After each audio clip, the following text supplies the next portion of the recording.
네, 안녕하십니까. 주익종입니다.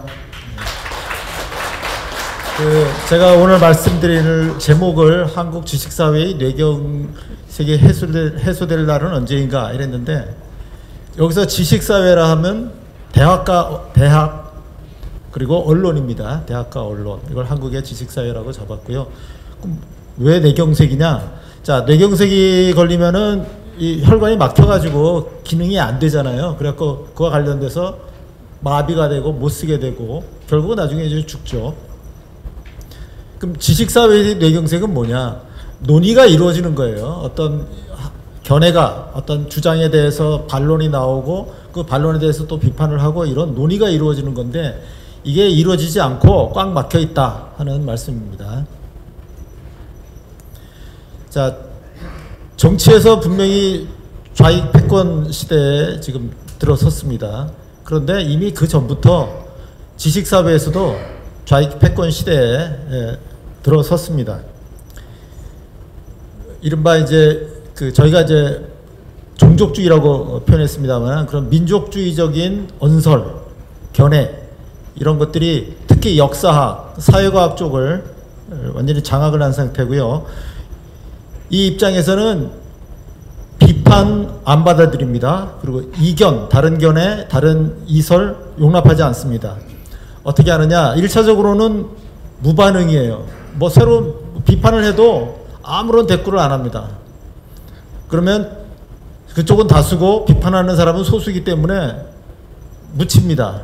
일단 그렇게 하다가 그게 안 먹히면, 2019년에 반일 종족주의가 나왔을 텐데 그게 안 먹혀서 막 이제 사람들이 책도 사보고 호응을 하면 그때부터 이제 맹공을 퍼붓습니다. 비난을 하는 겁니다. 그래서 1단계, 2단계. 그런데 이 1단계 허들을 넘기가 어려워요. 왜냐하면 일체 안 다뤄주기 때문에.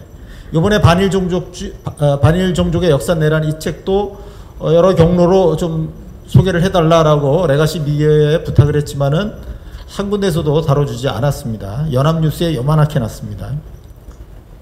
반일 종족주의 나왔을 때 한 달쯤 됐을 때예요. 2019년 7월 22일 MBC 스트레이트라고 아주 그 악질적인 프로그램이었는데요. 아베에 회답하는 친일 세력해서 그 대장이 있고, 대장 옆에 이제 두 명의 수하가 딱 이렇게 나왔습니다. 저는 이 수하에 못 들어갔습니다. 그리고 이영훈 선생님이 그 거짓말의 온상으로 역사학계와 사회학계를 거론을 하셨거든요. 그러니까 사회학자인 송호근 씨가 한국사학자 카이텐이라고 비방을 했습니다. 카이텐이 뭐냐면 바다의 가미카제예요. 그러니까 유인 어뢰정입니다. 유인 어뢰정.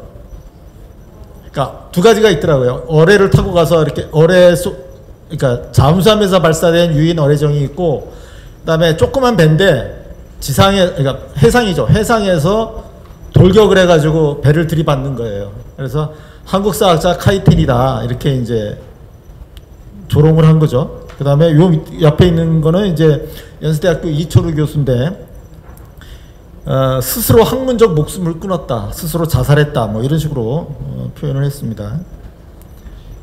자, 논란거리가 생겨도 반응이 일어나지가 않아요. 그래서 대한민국이 언제 건국됐느냐, 뭐 이거 가지고 재작년에도 문제가 됐고 작년 여름에 특히 문제가 됐죠. 어느 정치학자도 여기 대해서 정색을 하고 글을 안 씁니다. 여기에 휘말려 들어가면 막 욕먹고, 뭐 말하자면 개딸들한테 이제 공격당하고 이러는 게 있기 때문에 아무도 글을 안 써요. 일정기 조선인 국적이 어디인지, 이거는 한양대학교 사학과의 교수가 명백하게 논문을 썼어요. 그러면 자기가 논문을 썼으니까 견해를 밝히면 그만인데 이 사람도 입을 싹 닫습니다. 이게 한국 지식사회의 현실입니다. 그래서 심각한 뇌경색 상태다 이렇게 말씀을 드린 거고요. 이번에 새 서평이 있었는데, 서평 자리는 물론 이승만 학당이 만들었습니다만은 어쨌든 이런 서평 자리에 나와 주셔서 코멘트 내지 평을, 적극적인 평을, 뭐 주례사 비평 이런 것이 아닌 그런 것을 해 주신 데 대해서 정말 저는 이례적인 일이다 이렇게 생각을 하고요. 감사하게 생각합니다. 브라이언 마이어스 교수님하고 주대한 선생님의 말씀에 대해서는 저는 공감을 합니다. 뭐 제가 새로 요약을 하진 않겠는데 공감을 하겠고 그런 방향으로 가야 된다 이렇게 생각을 하고요. 근데 임지연 교수님이 이제 그 뭐 일부러 그 좀 냉정하게 뭐 비판을 하셨다 뭐 아까 그런 뉘앙스로 말씀하셨는데 예, 여기 대해서는 약간 좀 저 자신을 돌아보는 면도 있지만은 또 반론을 펼칠 필요가 있다 이렇게 해서 말씀을 좀 드리겠습니다. 두 가지 점인데 일본의 식민 지배를 추인하고 정당화하느냐 정당화한 거 아니냐 하는 거. 그러니까 아까 맥락주의라고 하는 말씀이에요. 그래서 당대에 일어난 사건들을 이 반일 종족주의 그룹은 그러니까 저희 이영훈 교수 팀은 당대에 일어난 사건을 이거 어쩔 수 없었던 일 아니냐. 이미 일어난 사건이니까 인정하자. 그래서 인정하는 것에서 좀 더 나가면 정당화가 되는 거죠. 정당화하는 거 아니냐. 이런 말씀을 하셨다고 생각이 됩니다. 그래서 이 일본의 식민지배 내지 한일 병합 뭐 이 문제인데 이게 그 우선 병합이라는 게 국제적인 사건이잖아요. 일본이 그냥 남들 모르게 한국을 딱 점령하고 나니까 다른 나라들이 어쩔 수 없었네 하고 넘어간 게 아니라 다른 나라들에 대해서 사전 통보도 하고 아니면 어떤 나라 경쟁하는 나라에 대해서는 전쟁도 하고 이러면서 관계를 다 정리해 나가면서 식민지로 삼은 거죠. 그리고 거기에 대해서 다 국제적인 승인을 하는 거고. 그렇게 해서 국제사회는 일관되게 일본의 한국 병합을 승인을 했어요. 합법적인 걸로 봤습니다. 1910년에 한일 병합했을 때도 그렇고요. 그 다음에 국제연맹이 생겼을 때 국제연맹에서 이제 전쟁을 방지하자 뭐 이런 거 아니겠습니까? 그래서 무력에 의한 영토 변경을 하면 안 된다 뭐 이랬는데 이게 실제 조약이라든가 이렇게 나타나는 거는 1928년 뭐 영국하고 미국과 프랑스가 그 주도한 그 부전 조약이 있고 또 실제로 미국의 1932년에 스팀슨 독트린 국무장관입니다. 스팀슨 독트린이라고 해서 무력에 의한 그 영토 변경을 인정하지 않겠다라고 선언을 합니다. 명확하게 그 미국의 정책으로 자리를 잡아요. 그러니까 다른 나라를 무력이든 아니면 약간 협박을 해서든 강제에 의해서 다른 나라를 병합하는 걸 인정하지 않는다라고 하는 것은 30년 전후에서 나타나는 확립이 되는 것입니다. 자, 우리나라는 어떻게 독립했느냐? 일본이 미국을 공격했기 때문에 거기서 거기서 사단이 생긴 거예요. 그러니까 미국과 일본 간의 협상이 깨져가지고 태평양 전쟁이 일어났는데 태평양 전쟁 발발 전까지도 미국은 일본에 대해서 만주에서 철수하라고 했지 대만과 타이완과 그 한국을 뭐 말하자면 독립시켜라 또는 타이완은 말하자면 중국에 돌려줘라 이런 요구를 하지 않았습니다. 일본이 미국을 공격을 하니까 전쟁이 벌어지니까 그에 대한 응징 차원에서 그러면 너네는 벌을 받아야지. 너네는 한국 뱉어내. 그래서 한국을 독립시키기로 합니다. 샌프란시스코 강화조약에서 이런 문구가 있어요. 일본은 한국에 대한 일체의 권리를 포기한다. 그건 무슨 말입니까? 일본은 한국에 대해서 권리를 갖고 있었다 이런 얘기예요. 갖고 있었는데 태평양 전쟁이 뭐 이렇게 됐으니까 이런 걸 일으키고 뭐 이런 잘못을 저질렀으니까 너네는 이제 권리가 없어. 우리는 포기한다. 이렇게 된 겁니다.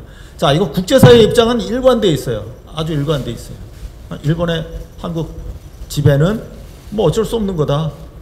그건 제국주의 시대에 있었던 일이고 이런 겁니다. 자, 이런 상태인데 한국 혼자서 일본의 뭐 한일 병합조약은 뭐 고종을 협박하고 대신들을 협박해서 일어난 거니까 이건 원천 무효다.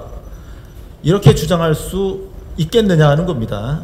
이게 한국 정부의 태도인데 자, 여기 이게 65년에 한일 기본조약이죠. 한일협정 막 체결되자마자 8월 달에 나온 거예요. 국교 정상화가 6월이잖아요. 그러니까 2달 뒤에 나온 책자인데 그 책자의 그림이 저렇게 돼 있어요. 맨 위에는 구조약은 당초부터 무효다. 구조약은 당초부터 무효이다. 이렇게 돼 있고 여기에 구조약에 X 표시를 하는데 마치 한국과 일본이 같이 의견을 합치를 해서 X를 근 것처럼 거짓말이죠. 저 박정희 정부가 한 거 아닙니까? 그러니까 이거는 당연히 국내용이죠.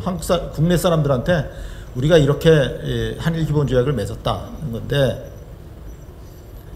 자 65년에 저랬고, 그 다음에 이게 어떤 문서냐면 법제처가 작년에 왜 그 김문수 장관 뭐 국적 논란 막 벌어졌을 때 외교부 뭐 법제처 다 이렇게 막 의견을 줬어요. 의견을 주는데 다 물론 조선인 국적은 한국이다 뭐 이런 식으로 의견을 줬는데, 왜냐 한일병합적은 무효다라고 법제처에서 10월 달인가에 10월 18일인가에 김문수 장관 고용노동부 장관 쪽에 보낸 겁니다. 거기에 첫 번째 빨간 거 뭐 대한제국과 일본제국과 체결된 모든 조약 협약은 무효다라는 것이 정부 입장이다.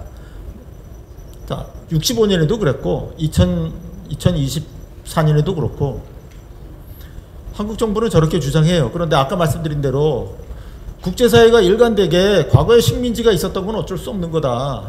그건 합법적인 것이었다. 이렇게 보는데 그걸 뒤집어서 한일병합적이 무효다. 식민지배는 불법이다. 근데 거기서 불법이다라고 끝나는 게 아니라 불법이기 때문에 배상을 하라고 일본 측에 요구하고, 그래서 여러 가지 외교 마찰이 생기거든요. 그럼 그렇게 할 거냐 이런 얘기입니다. 그러니까 그걸 얘기하는 거지.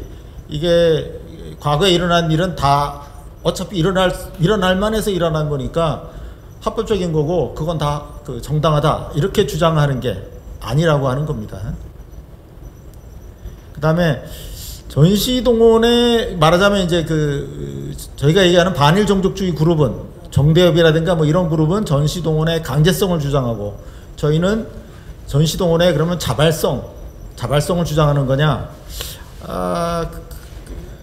좀 그렇게 보신 것 같아요. 그래서 그렇게 보시면서 그 강제성을 아까 그런 말씀 하셨잖아요. 노동자가 계약을 파기할 수 없다면 강제 노동이다. 그러니까 2014년인가요? ILO 협약에 그런 정의가 나와 있다 하는 건데, 그러면서 위안부 문제를 거론을 하면서, 그러니까 위안부 문제에 대해서는 사실 뭐 자세하게 안 쓰셨어요. 그냥 토막으로 조그맣게 쓰셨는데, 거기에 아베 수상도 업자들에 의한 광해 강제성을 인정한 게 아니냐.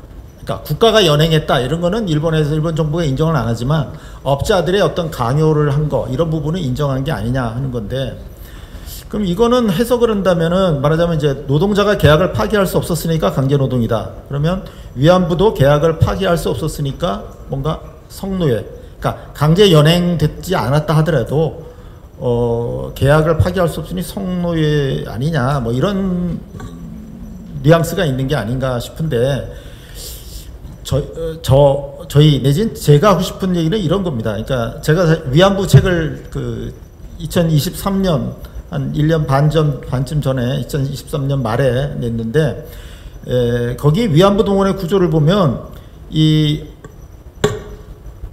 업주는 일본군의 어떤 위안소를 만들라는 지시를 받고 만들어요. 그러면 지시를 받으면 알겠습니다 하고 돈을 싸들고 조선으로 오는 거죠. 그래서 가난한 집에 부모한테 가서 돈을 줍니다. 성금을 딱 주고 승낙을 받아서 여성을 데려와요. 이게 민간에서 벌어지는 계약입니다. 여기 뭐 강제로 끌고 가고 이런 거 영화에서는 뭐 그렇게 하지만 없습니다. 이게 실상이에요. 자, 자, 이 여성의 입장에서 보면 자기가 뭐 무슨 위안부가 되고 싶어서 된 게 아니잖아요. 자발적인 게 아닙니다. 강제로 된 거예요. 이 여성의 입장에서 보면. 그런데 이 강제는 빈곤가의 부모가 한 것이지, 제가 일본 정부에 면책을 주려고 하는 게 아니라, 이런 실제 구체적인 사건을 보면 그 사건에서 벌어진 일은 당시의 관행으로서 이렇게 여성을 넘겨주는 거죠. 자, 본인 의사에 반해서 여성을 위안소에 보낸 이는 부모나 친권자.